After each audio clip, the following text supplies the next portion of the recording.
friends, and welcome back to my studio. Thank you so much for joining me today, and a big thank you to Nate Bright for putting this Earth Day extravaganza together. I am so excited to be a part of this. A lot of you probably don't know, but I have a degree in environmental chemistry, and while I haven't worked in that area in a few decades, it is something that's still really near and dear to me and informs a lot of my daily decisions. So I just wanted to share some things with you guys that can help make fluid art a little more environmentally friendly.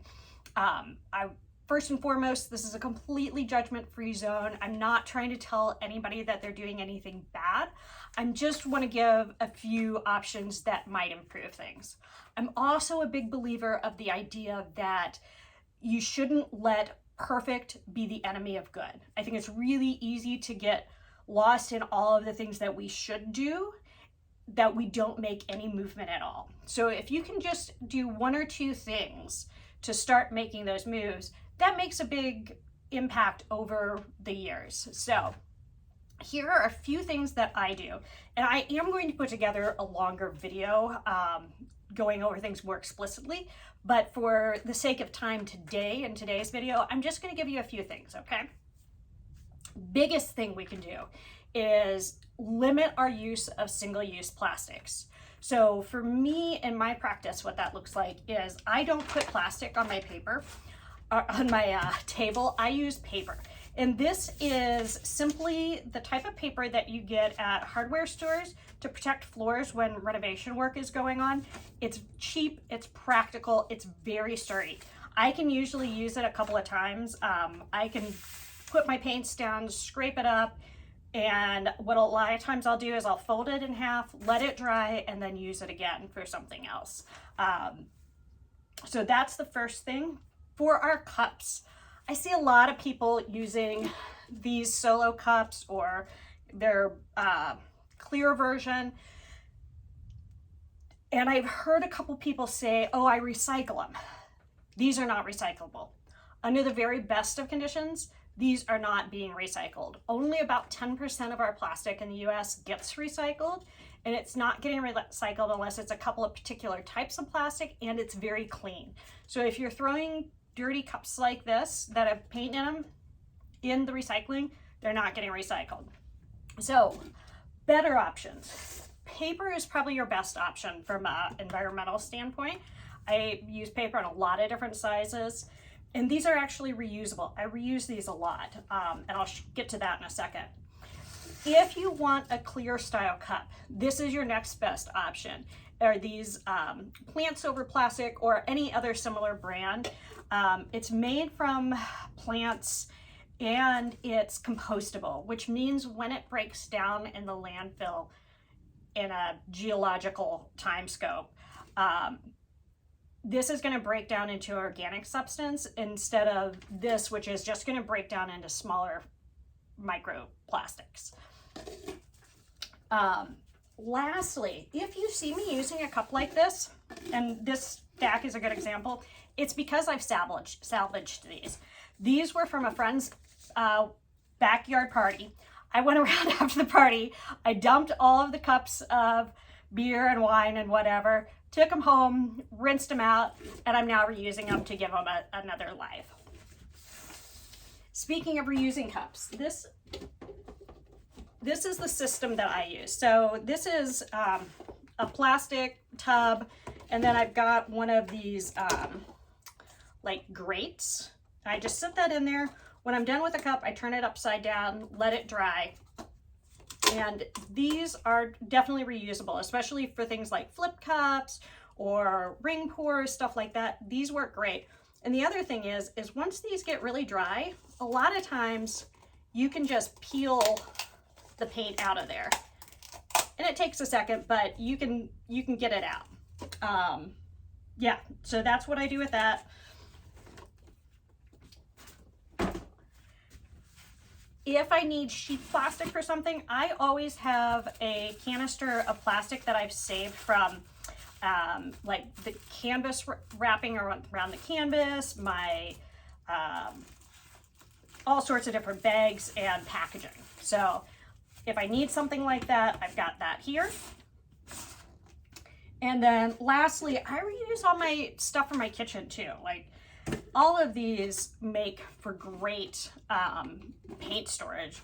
You can mix up big quantities, and when it has a screw cap like this especially, it's really tight. So I can mix a big thing up of like Payne's Gray I use a lot of. So I'll mix that in big quantities often, and it'll sit there and I can use it for weeks, if not months.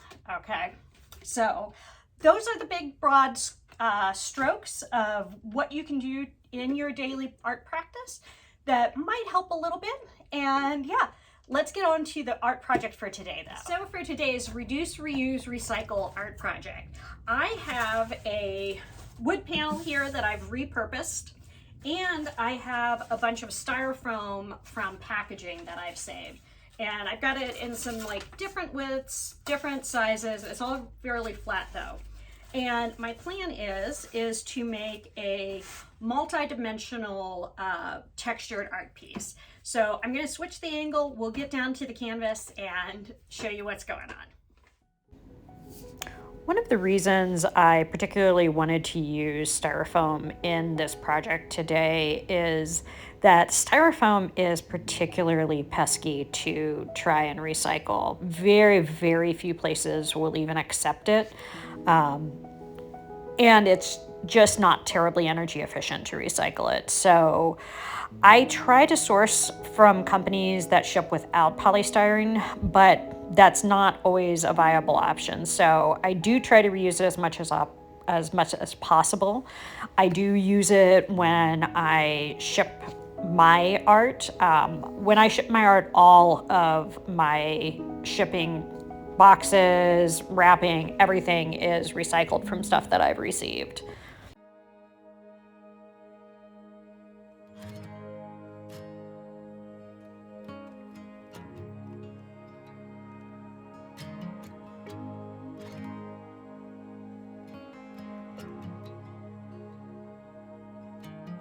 Coffee in a paper cup, how the engine starts right up. Clip myself into the middle seat. Daddy liked talk radio. On gravel he would drive real slow. He told me, let's go see what we could see. We pulled into the empty lot before the pavement got too hot. Underneath her leafy crown, the only shade for miles and miles around.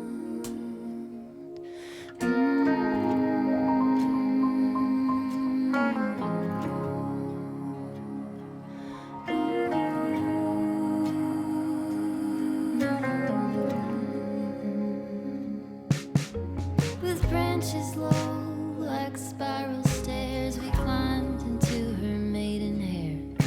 You feel like you can really fly up there.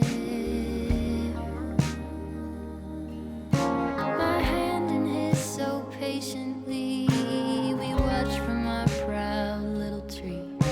We hummed a little song to me. Suddenly the air would shake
we are with the finished product, and I am really happy with how this turned out. I think this is a really cool, modern, minimalist sort of feel to it. It's a great way to use up leftover materials that would otherwise be wasteful. And yeah, I think it's fun. I will definitely be doing this again. Thank you again, Nate, for putting all of this together, and I hope you all have a beautiful day.